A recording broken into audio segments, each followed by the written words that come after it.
क्या बीजेपी ने बंगाल में ममता को पटकनी देने की तैयारी कर ली है? प्रधानमंत्री का 1 मार्च को बंगाल का दौरा बीजेपी के लिए उत्साह पैदा करने वाला सिद्ध हुआ है। पीएम मोदी ने संदेश खाली में टीएमसी को घेरते हुए यह जब कहा कि इस समय ममता की पार्टी के नेताओं के प्रति देश भर में गुस्सा और दुख फैल गया है, तो जनता ने जबरदस्त प्रतिक्रिया दिखाई। माँ माटी मानुष का नारा देने वाली ममता बनर्जी अब संदेश खाली की महिलाओं के साथ स्थानीय टीएमसी नेताओं के दुस्साहस पर जवाब नहीं दे पा रही है।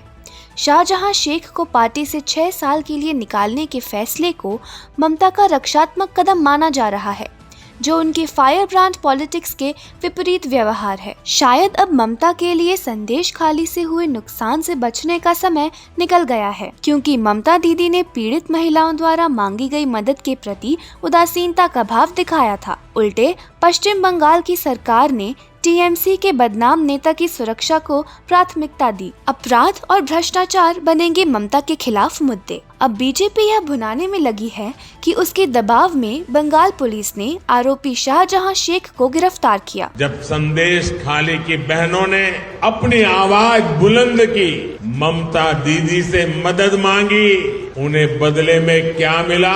मुख्यमंत्री दीदी ने, बंगाल सरकार ने टीएमसी के नेता को बचाने के लिए जो भी कर सकते थे पूरी शक्ति लगा दी।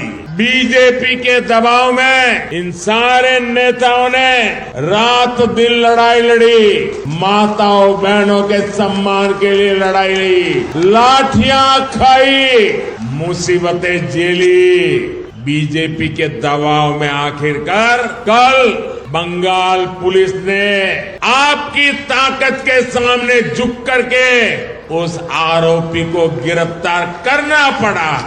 टीएमसी ने अपने इस आपराधिक नेता को 55 दिनों तक संरक्षण दिया। यही नहीं, मोदी ने अपने भाषण में इंडी अलायंस पर भी सख्त टिप्पणी की और कहा कि इनके बड़े नेता संदेश खाली पर अपनी आंख, कान और मुंह बंद करके बैठे हैं। मुझे सबसे ज्यादा हैरानी इंडी गठबंधन के बाकी नेताओं को देखकर होती है। इंडी गठबंधन के बड़े बड़े नेता संदेश खाली पर आंख, कान, मुंह, गांधी जी को जो 3 बंदर थे ना, उन 3 बंदरों की तरह आंख, कान, नाक, मुंह सब ये बंद करके बैठे हैं। न तो वामपंथी और न तो कांग्रेस ने इस मामले पर मुख्यमंत्री से कोई जवाब मांगा। न जाने कहां ये साथ मिलकर बैठकें करते हैं, लेकिन क्या लेफ्ट और कांग्रेस ने यहाँ की सरकार से, यहाँ के मुख्यमंत्री से जवाब मांगने की हिम्मत की क्या? ममता के राज में भ्रष्टाचार को बढ़ावा मिला है, इसका भी एक संदेश नीचे तक गया है। प्राथमिक शिक्षकों की भर्ती में घोटाला अब सबकी नजर में है। मोदी के आसरे पर भाजपा। बीजेपी के लिए प्रधानमंत्री नरेंद्र मोदी पश्चिम बंगाल में भी सबसे बड़े प्रचारक रहने वाले हैं। पीएम मोदी बंगाल की जनता से सीधा जुड़ना पसंद भी करते हैं।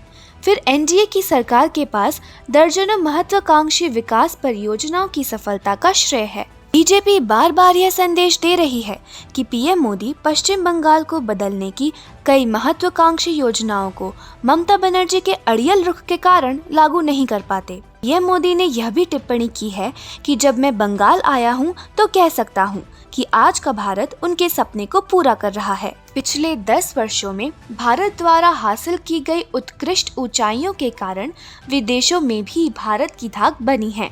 भारत 11वें स्थान की अर्थव्यवस्था से 5वें स्थान की आर्थिक शक्ति बन चुका है और जल्दी ही तीसरी अर्थव्यवस्था तक पहुंचने वाला है।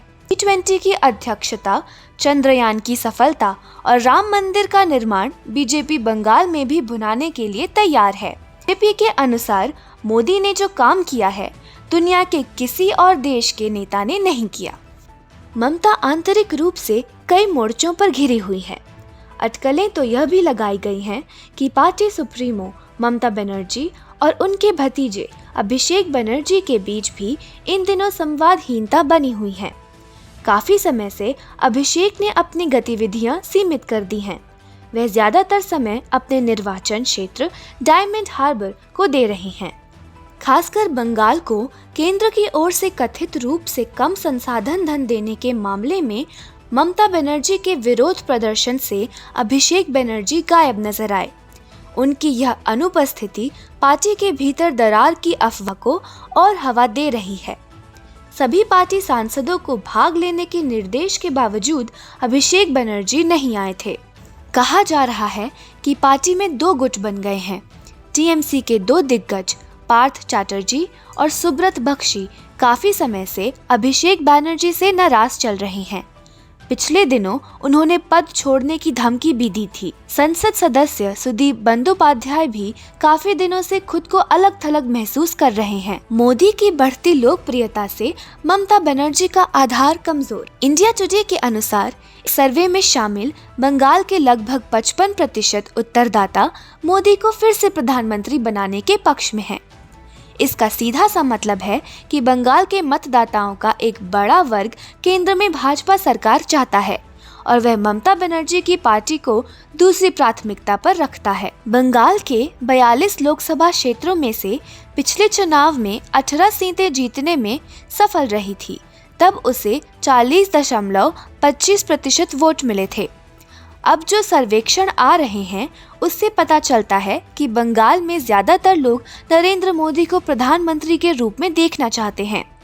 बीजेपी अभी से कह रही है कि बंगाल में उसे जबरदस्त सीटें मिलेंगी। बंगाल के लोग ममता को संभावित प्रधानमंत्री की पहली पसंद नहीं मान रहे हैं। टीएमसी के लिए यह एक बड़ी चिंता का विषय है। हालांकि पश्चिम बंगाल विधानसभा में टीएमसी के पास प्रचंड बहुमत है और पिछले साल पंचायत चुनावों में भी उसे बहुत बड़ी जीत मिली थी। लोकसभा में भी इस समय टीएमसी के पास 22 सीटें हैं।